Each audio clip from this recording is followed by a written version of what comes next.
Assalamualaikum warahmatullahi wabarakatuh. Alhamdulillahi rabbil alamin. Allahumma salli ala Sayyidina Muhammad wa ala alihi wa sahbihi ajma'in.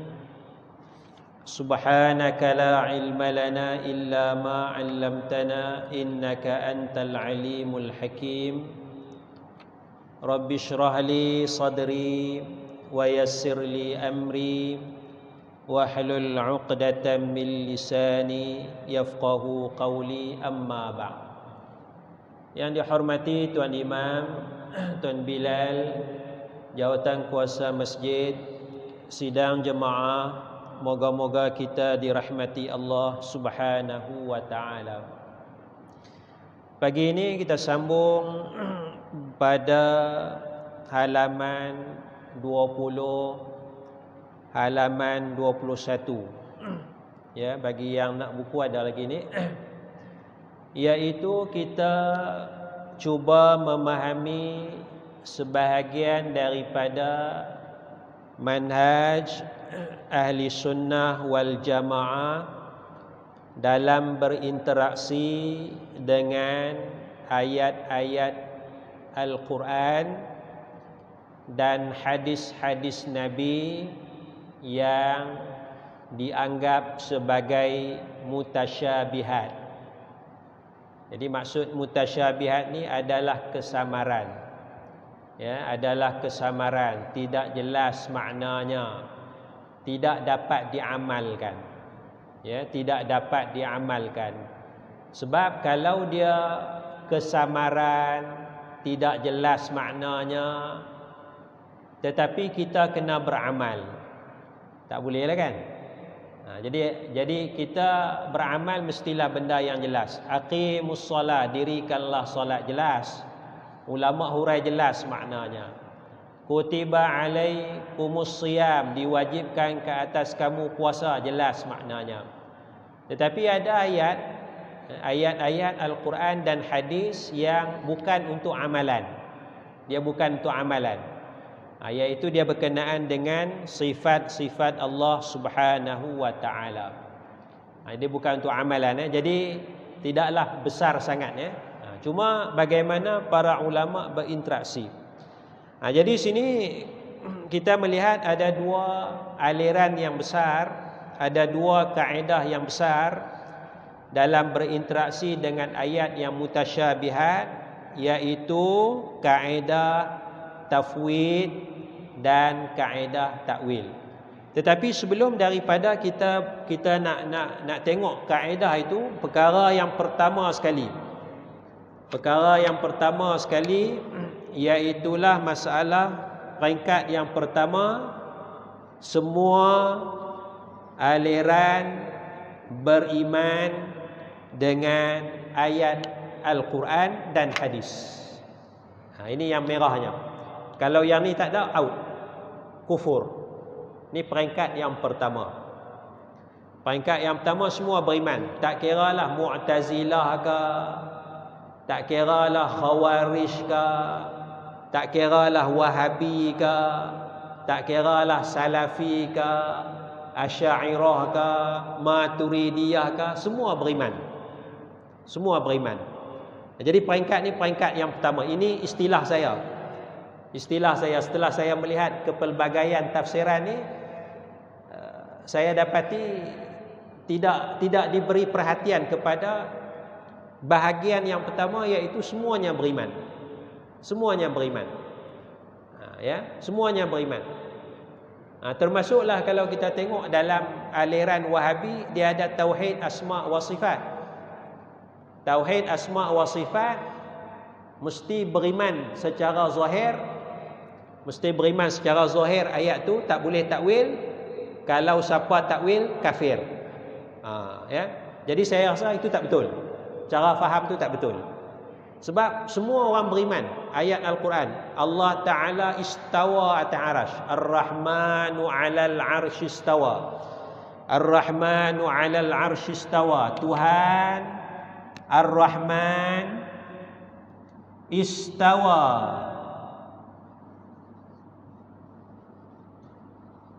'alal 'arsy istawa. Tuhan Ar-Rahman itu istawa di atas arasy. Semua beriman Allah istawa di atas arasy. Aliran Wahabi dia beriman. Aliran takwil, ya, kebanyakan ulama takwil, Asy'ariyah, Maturidiyah takwil, mereka juga beriman dengan ayat ni. Ya, jadi kalau kata siapa takwil kafir, itu salah. Ya, kerana ini peringkat yang pertama, semuanya beriman dengan nas Al-Quran dan hadis Rasulullah sallallahu alaihi wasallam. Jadi bila kita selesai peringkat yang pertama, barulah kita masuk peringkat yang kedua, apakah tafsiran, apakah huraian terhadap maksud ayat-ayat yang mutasyabihat. Yang ni jadi akan pecah ni. Pecah banyak aliran tu. Ya. Jadi antara aliran yang masyhur, yang besar dalam aliran ahli sunnah wal jamaah ini ialah aliran tafwid dan aliran takwil. Jadi tafwid dia serahkan makna kepada Allah. Tafwid makna menyerahkan. Tafwidul makna ila Allah, menyerahkan makna, menyerahkan maksud kepada Allah Subhanahu wa taala. Ya. Sebab itu kata Syekh Ibrahim Baijuri, Syekh Ibrahim Baijuri sebut, ya, kalau tengok halaman 21 maksud huraian atas tu, serahkannya tu, iaitu selepas takwil secara ijmal. Ya, takwil secara ijmal, takwil sikit. Maknanya bukan istawa macam kita ni. Kita ni istawa. Raja tu istawa di atas arasy. Raja tu bersemayam, duduk di atas singgah sana. Tuhan bukan macam tu. Bukan macam tu. Tapi istawa lah. Tapi apa maksudnya? Bukan macam kita faham. Sebab istawa ni dia ada banyak makna. Istawa maknanya sempurna boleh. Istawa makna dia sempurna. Istawa makna dia masak. Nadija masak pun boleh. Istawa maknanya tinggi. Jadi apa makna ni? Istawa ni. Adakah makna sempurna? Adakah makna masak? Adakah makna tinggi?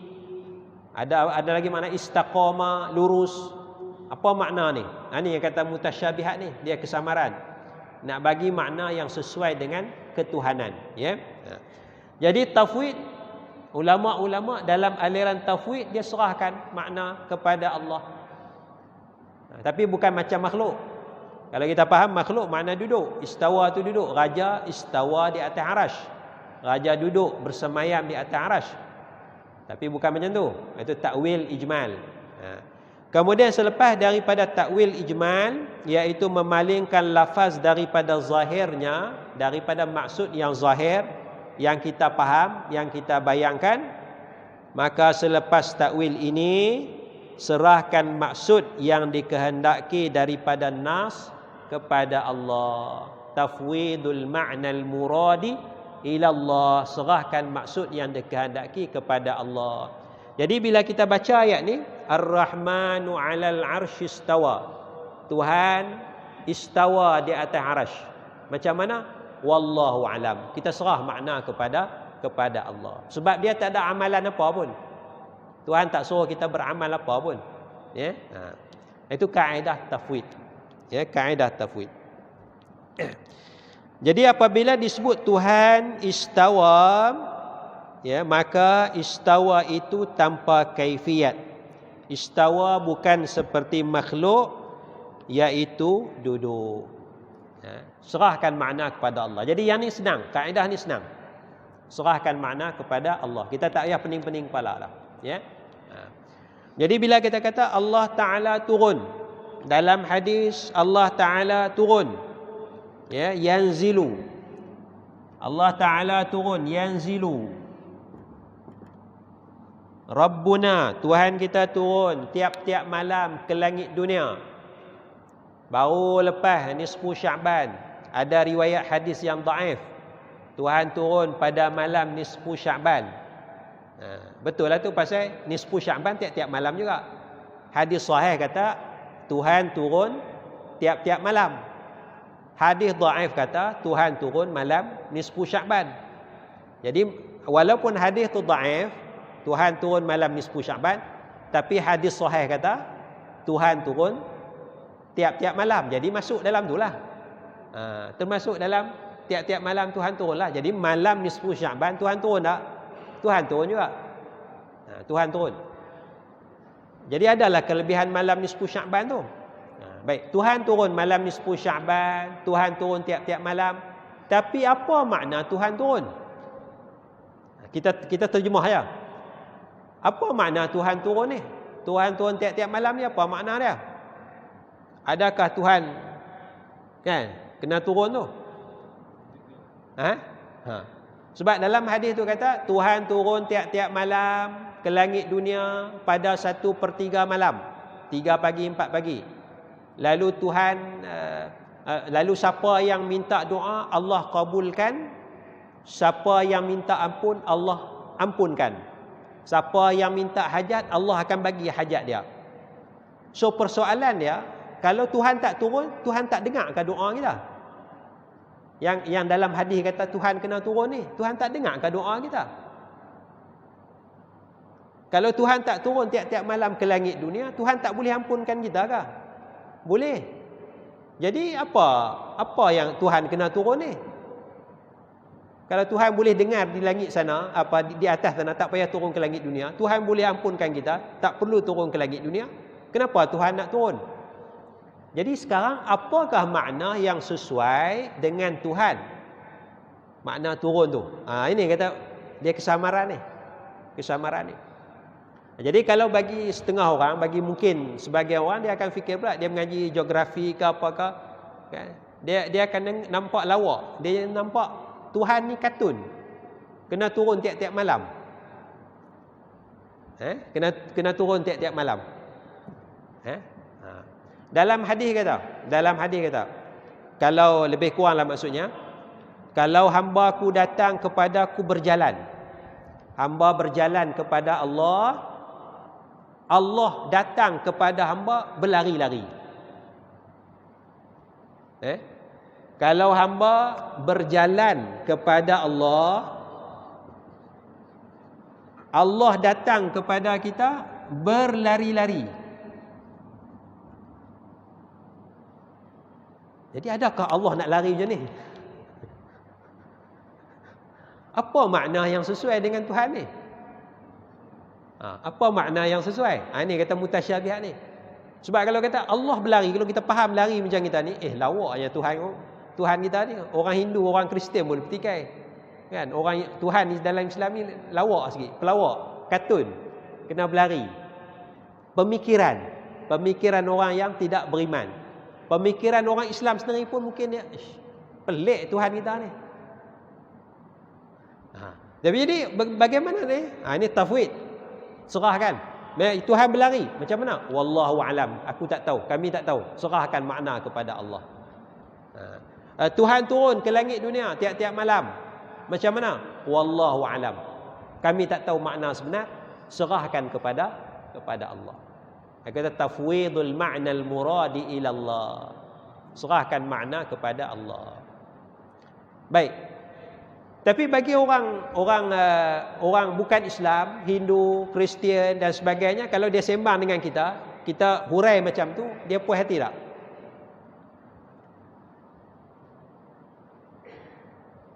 Dia puas hati tak? Kita kata serah makna kepada Tuhan lah, mana kami nak tahu. Kalau orang Islam yang ada pemikiran, dia kaji banyak, dia baca banyak ni, kita kata serahkan makna kepada Tuhan lah. Sudah tentu dia sukar terima cara faham macam ni. Jadi kita tak selesai masalah dia. Jadi bagaimana kita nak cuba selesaikan masalah dia? Sebab itu banyak aliran ni, cara nak faham ni. Ada cara faham macam ni, ada cara faham macam ni. Sekarang kita ambil semua kaedah tu, cara-cara tu, bagaimana nak bagi orang ni puas hati, nak beriman dengan Tuhan dengan cara yang sebenar. Ya. Baik, jadi sini datanglah kaedah yang lain pula, iaitulah kaedah takwil. Kaedah takwil.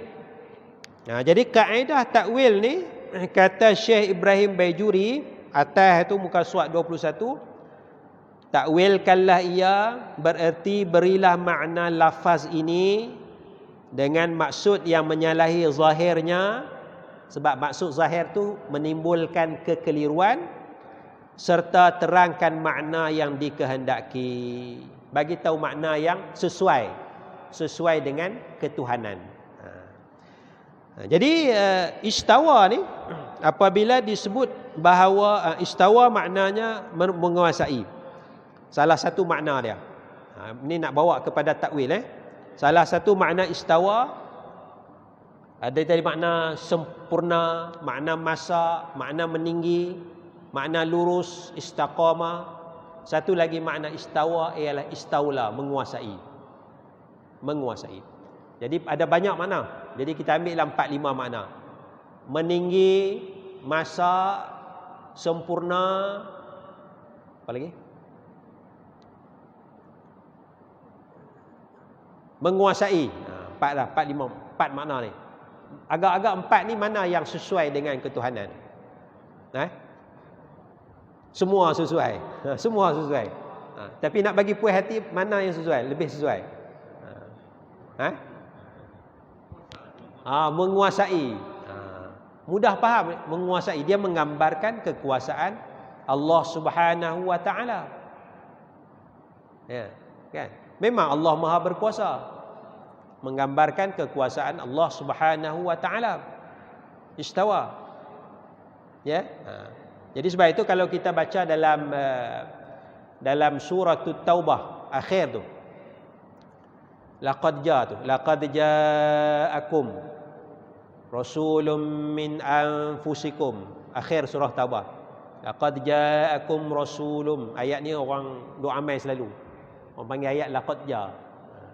Laqad ja'akum rasulun min anfusikum azizun 'alaihi ma 'anittum harisun 'alaikum bil mu'minina raufur rahim.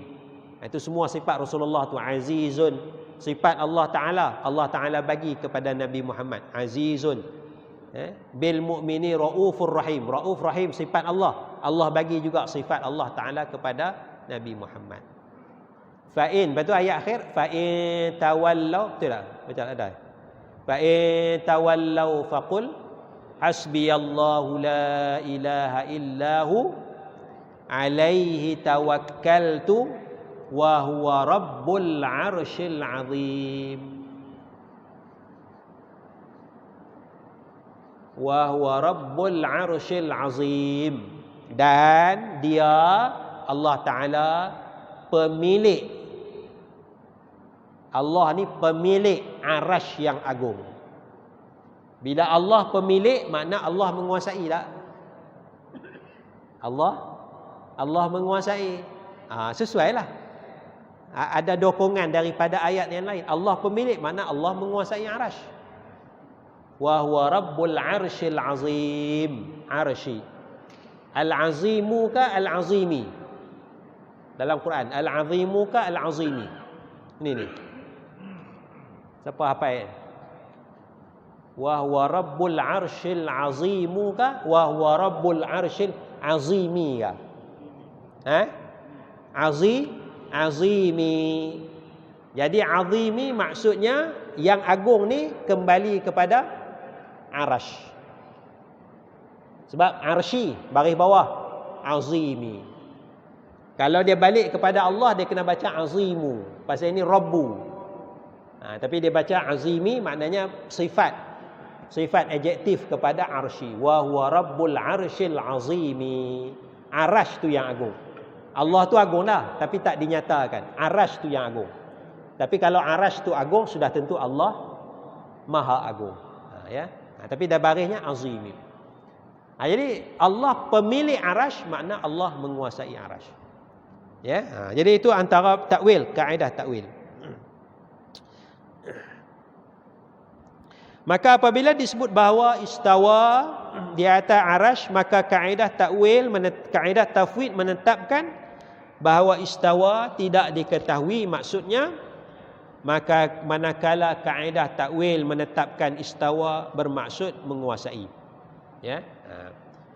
Apabila disebut wajhun dan yadun, apa makna wajah Allah?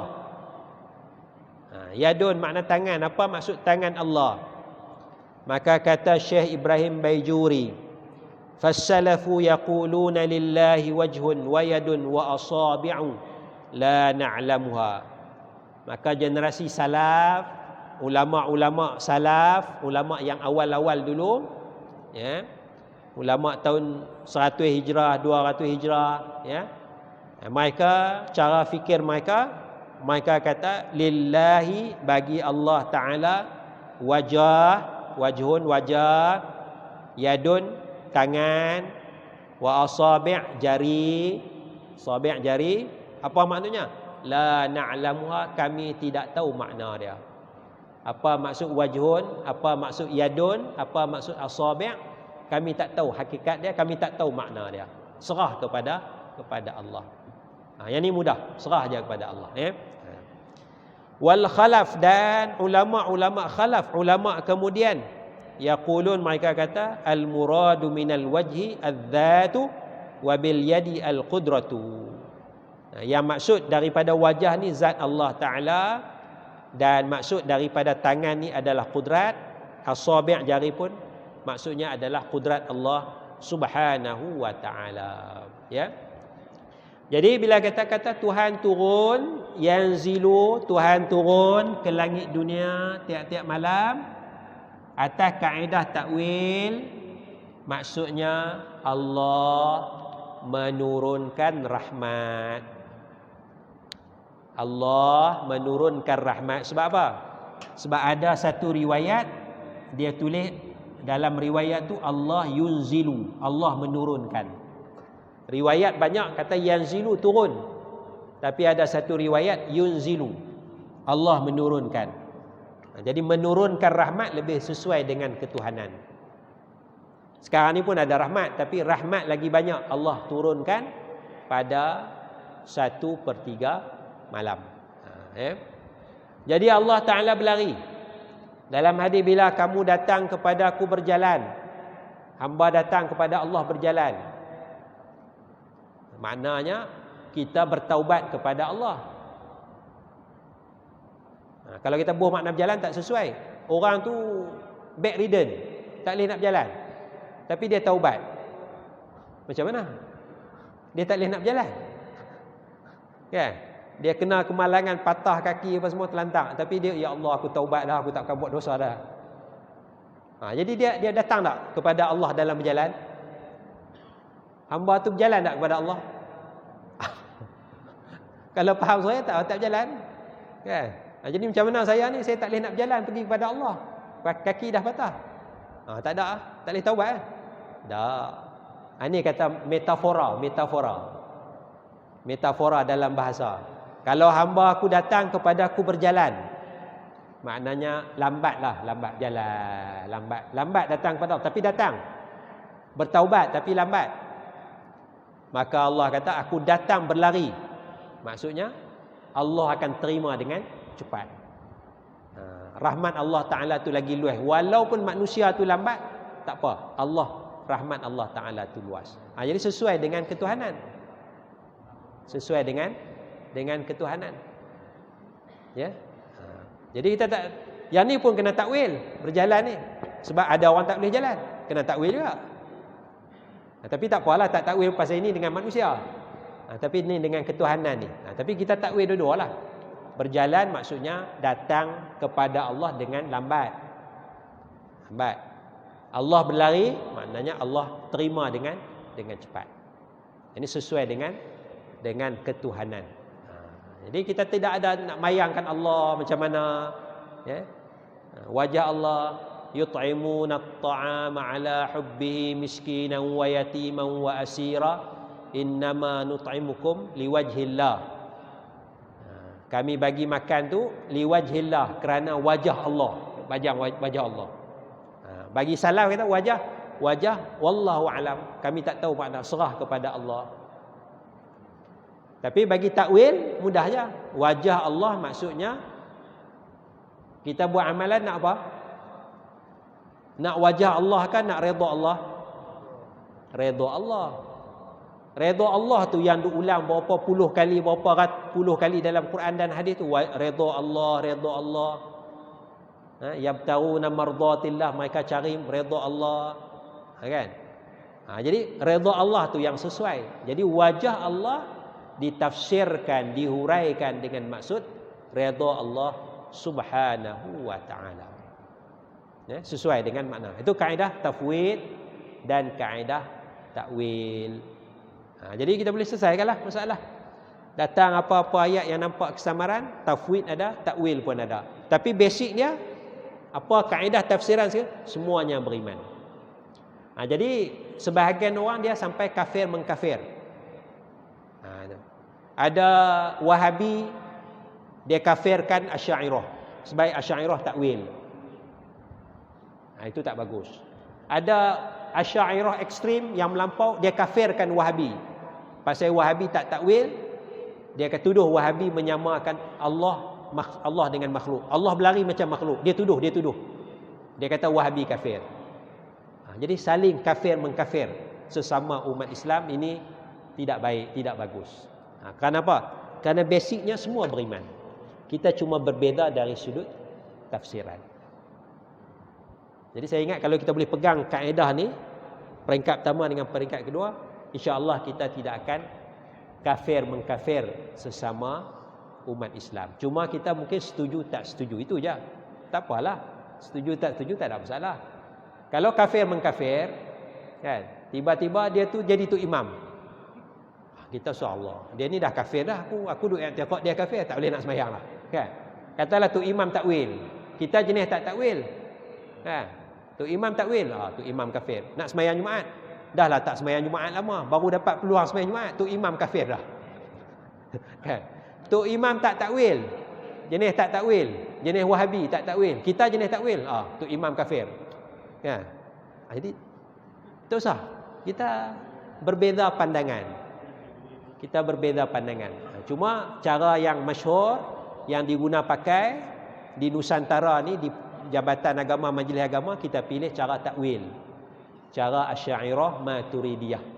Kerana itu majoriti ulama daripada zaman Imam Haramain, Imam Ghazali, Imam Baihaqi dan sebagainya, cara tu yang ditekankan. Majoriti pusat-pusat pengajian tinggi daripada 1000 tahun dulu, mereka ambil kaedah takwil. Al-Azhar, Deobandi, Maghribi, Universiti Fas, Qarawiyin dan sebagainya, pondok-pondok pesantren dan sebagainya, mereka pakai kaedah takwil. Kaedah takwil. Cuma kaedah tak takwil cara Wahabi itu baru 200 tahun. Nak banding dengan yang Asy'ariyah tu dah lebih daripada 1000 tahun. Baik, itulah kaedah.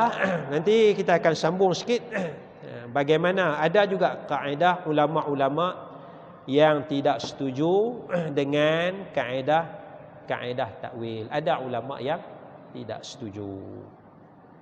Yaitu kata Imam, panjang lagi kita ni, cukuplah. Wallahu a'la wa a'lamu bis-shawab. Subhanakallahumma bihamdik, asyhadu an la ilaha illa anta, astaghfiruka wa atubu ilaik. Wassalamu alaikum warahmatullahi wabarakatuh. Allahumma shalli ala